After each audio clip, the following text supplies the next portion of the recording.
Ladies and gentlemen, welcome back to Kaiserreich. We're playing as the Russian Republic.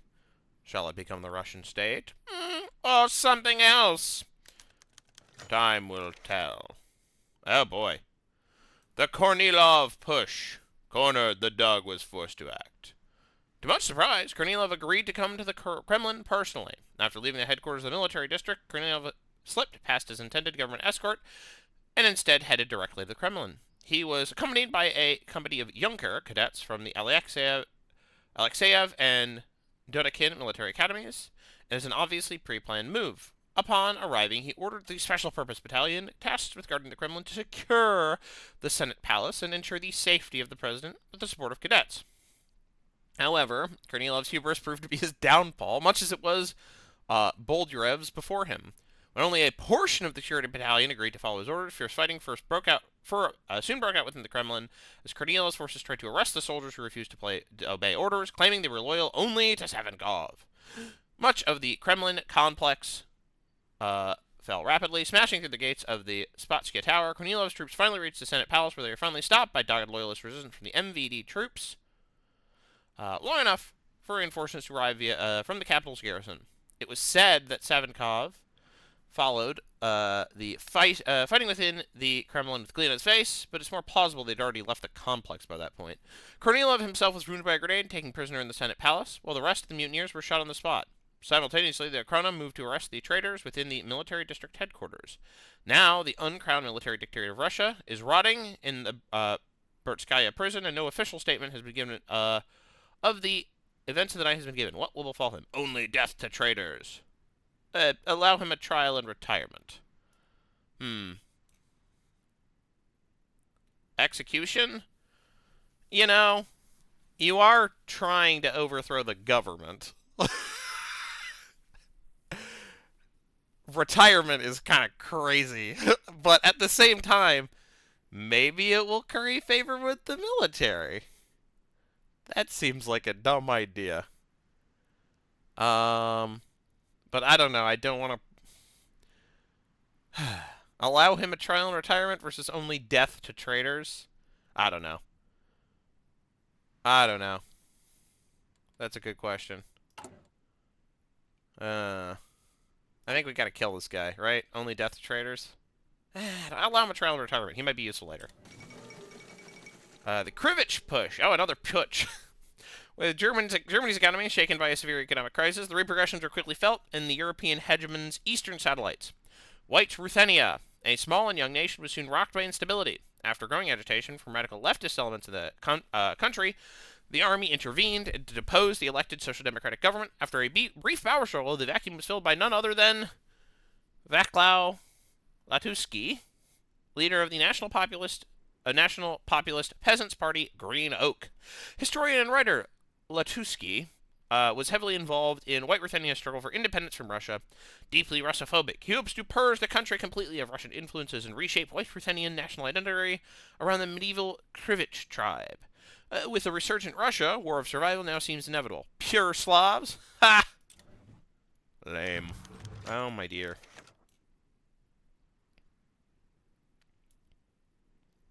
Seems bad. Uh-oh.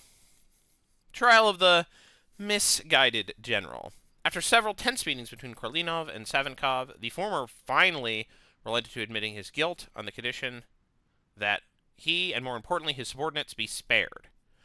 Presented before the Moscow court chambers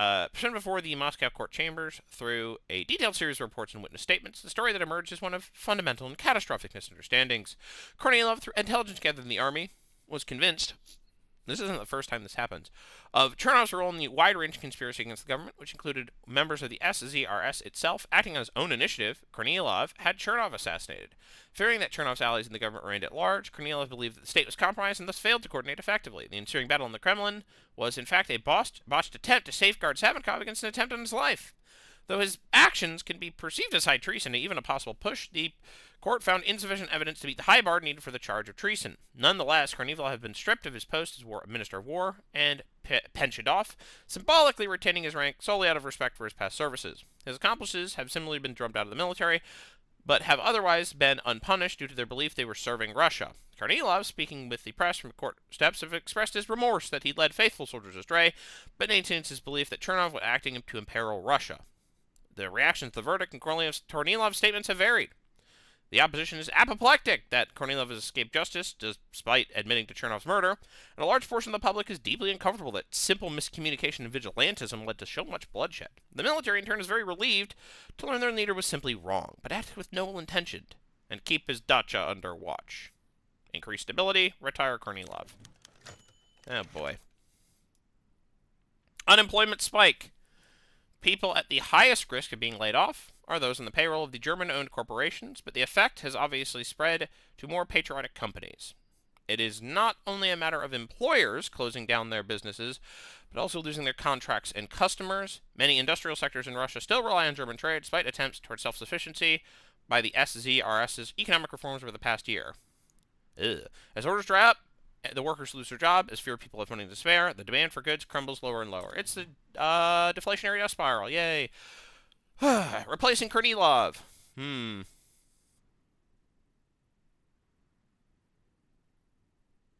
Having commanded the Russian army since the final days of the Great War, Kornilov's absence had left a vacancy that no small amount of effort can hope to fill. The army's mood is fractious, and we must spread carefully with the choices of successor. The army is divided between two men, Antonin Denikin and Pyotr Wrangel, both of whom were among Kornilov's closest associates. Sergei Markov was briefly considered, but he quickly issued statements declaring both a lack of interest in the position and a conflict of interest due to his close friendship with both other candidates. Unfortunately, such a friendship cannot said to exist between Denikin and Wrangel. Denikin, son of peasants, earned his general's epaulets through unimpeachable courage and tenacity of elite infantryman and artillery officer. Disdainful of politics, Denikin has nonetheless come to accept his place in the armies as the army's highest-ranking Republican, though he's reportedly still not become comfortable enough with politicians to shake Savinkov's hands. Wrangel, meanwhile, hails from an ancient family of Baltic German nobility, and though his merits are beyond question, he's far more comfortable with intrigue and court politics than the gruff Denikin. Wrangel's past service was as a cavalry officer in the famously monarchistic Guards Corps, but as a general, he instead dedicated himself to elevating the capabilities of Russia's humble conscripts with a more academic approach towards military affairs. Wrangel versus Denikin. I think Antonin Denikin shall be our new chief. Denikin pleased. A series of military maneuvers organized by General Field Marshal Denikin in collaboration with Boris Savinkov have proved to be a smash hit among the troops and the general public.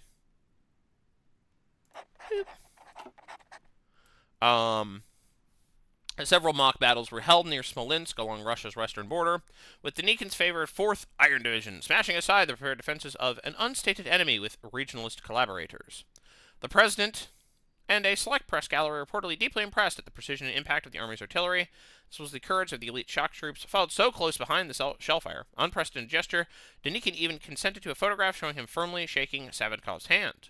Sources close to the Kremlin report that the Black Baron was spotted storming out of the meeting with Savinkov. Rumors have begun to swirl that Savinkov was seduced by the prospects of grand and decisive offensives, ignoring such rashness could only lead to disaster in Russia's present state. It remains to be seen if Wrangel's pride will allow him to admit that he was outfoxed by the infamously straightforward Denikin. In any case, the army has already been consumed by the sort of gossip and rumor-mongering that have all the hallmarks of Pavel Shatilov, Wrangel's chief of staff and favored spymaster. Excellent. Well, what the heck? Raids available. We can raid Azerbaijan, I guess. Sylvia Pankhurst elected chairwoman of the TUC. Interesting. The Pope has died. We're Orthodox, so we don't care. The state of security. Under the 1922 Constitution, Article 36 grants the President of the Republic the power to declare a state of security with the approval of the State Council. Savinkov's last attempt in 1934 to use the state of security was curbed as it did not pass the State Council, and was followed by Kornilov's warning that if the Constitution is ignored, the military had no other option but to act. Based on the current instability, the state of security has been declared, and unsurprisingly, it passed in the State Council, where the opposition is broken. The state of security I'm not even going to bother with that, was originally added to the Constitution due to the demands of the Army, who saw a need for dictatorial powers in case of a communist uprising or similar public unrest. It was used to give post-facto justification for Admiral Kolchak's wartime dictatorship, and then has been used in 1929 and then in 1932 to quell Tambov unrest. In practice, having little or no restrictions. The state of security allows executive decrees to bypass almost all constitutional guarantees concerning personal and political freedom, property, and judicial rights. The only provision for such a vote ending is a vote by the state council. State ending is a vote by the state council. Immediately after the decree, Chairman Minister Ditkov announced the suspension of various civil rights, the empowering the police, and a great expansion of the powers of law enforcement to hunt those seeking to destabilize our great Russia. This is but the first step. Pius XII is Pope. Ninth International. Okie dokie.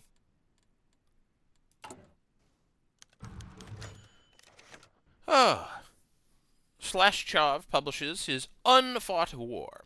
With great fanfare, General Yakov Slashchov has published his hotly anticipated sequel to the early magnum opus Maneuver, the Key to Victory, titled The Unfought War.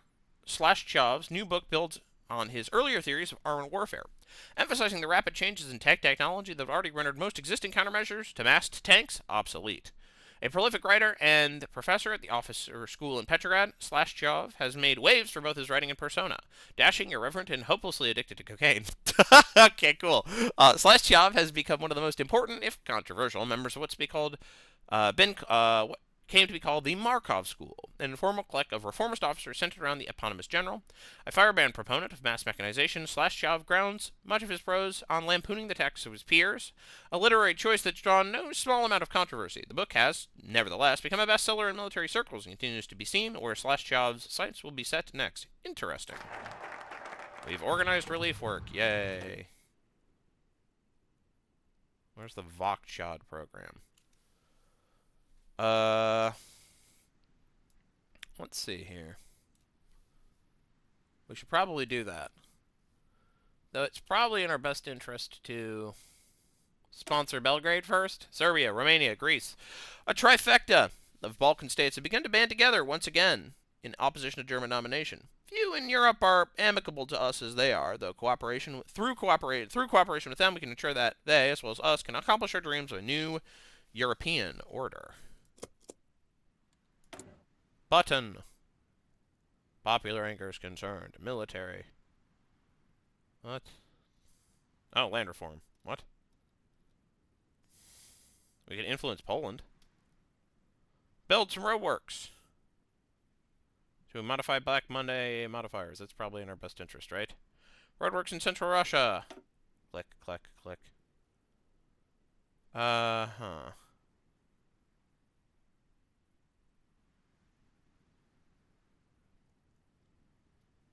Interesting.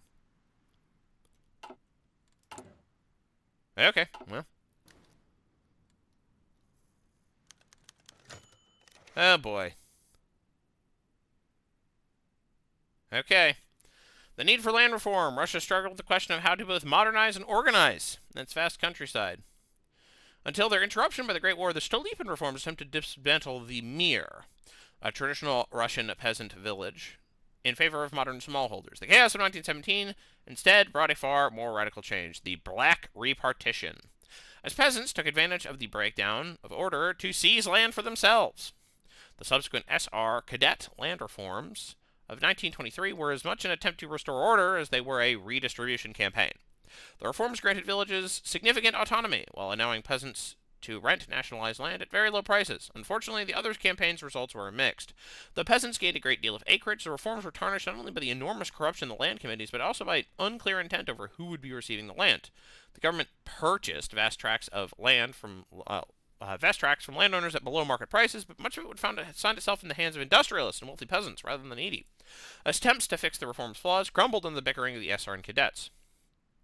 President Savinkov thus finds himself with the unenviable job of correcting 2 decades of the old coalition's shortcomings. No one is keen for a repeat of the 1932 peasants' revolt in Tambov, which saw peasants gunned down after riots erupted in the wake of the cadets' refusal to renegotiate land sales. The SCRS Minister of Agriculture, Pavel Agregev, has outlined an ambitious program to correct past errors. Councils of judges, civil servants, agronomists, and surveyors will be mobilized across Russia and granted the authority to rule in cases of land division. Most are expecting the councils to simply parcel out fresh land. However, meeting the peasants' wishes must be balanced with consolidating uselessly small plots into livable allotments, even if some peasants are then obliged to find work elsewhere. Land is only part of the equation. Russia's farms must be modernized and expanded if they are to feed not only the growing population, but also the state's coffer. Let's see how this goes. Depending on our choices, grant stability, political power, and party popularity. Uh-oh. Gerd von Schleicher, another Junker. Appointed Reich's Chancellor, another Junker serving the Kaiser. Okay, pause. Let's see.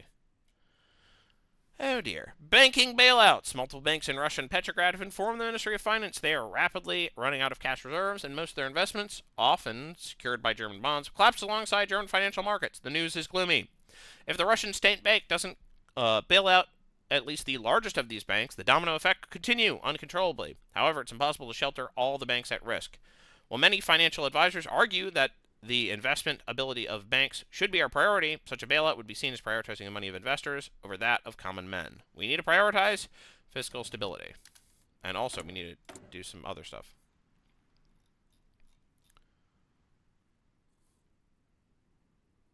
Let's see. Land reform. Modern commuting.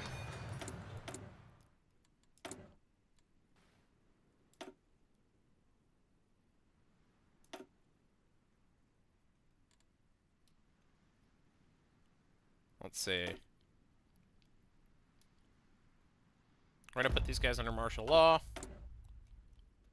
We're going to do roadworks in, I don't know, the Volga Basin? Yeah. Okay. How are we doing on supplies? Badly.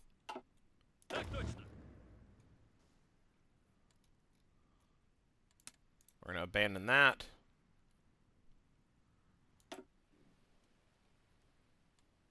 What do you mean there's supply issues?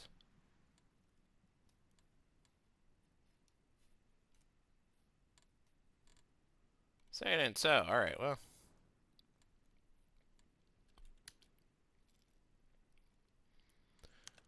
Oh boy.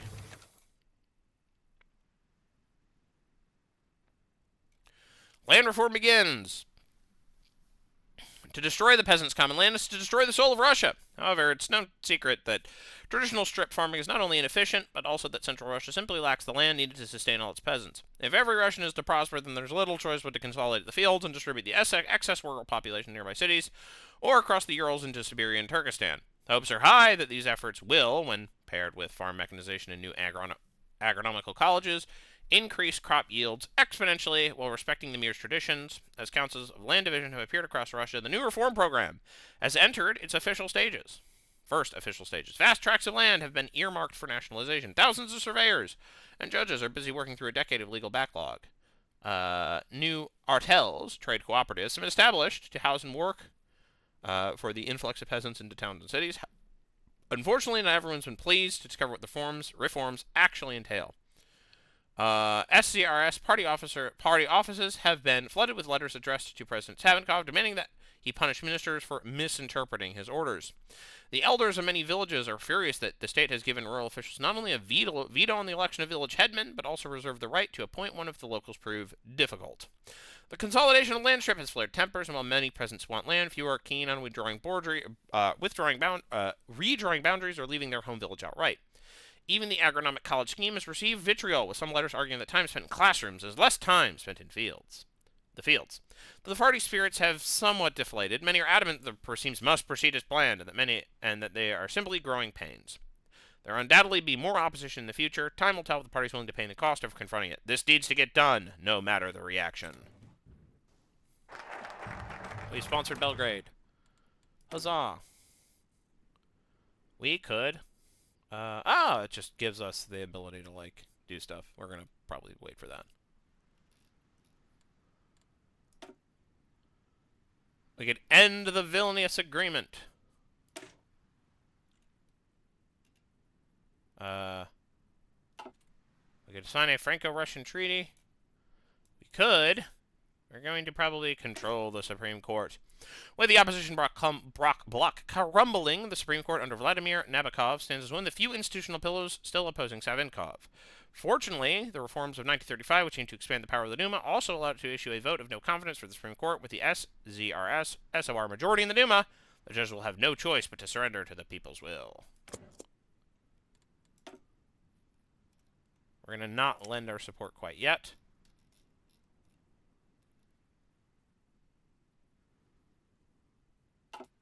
Boop.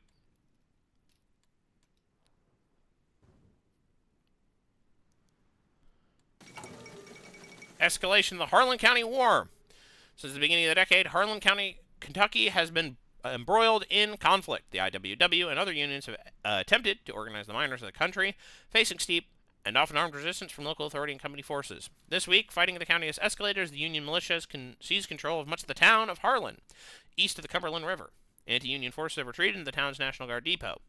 Though the Unionists have not fully captured the town, the escalation in fighting, which left dozens dead in the past months, is reminiscent of the brutal Mingo County War of 1923, and has already resulted in unrest across the United States. Not a good year for the United States.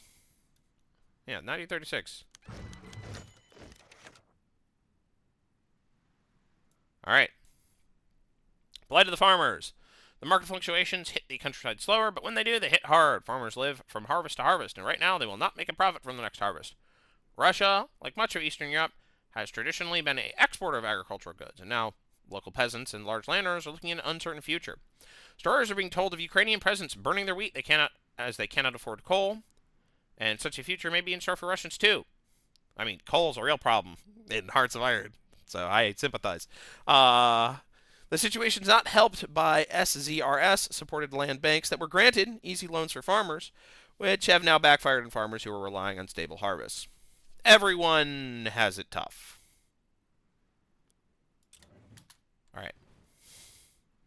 All right. With that, boop. Actually gonna boop. With that, I will see you in the next episode. Bye-bye.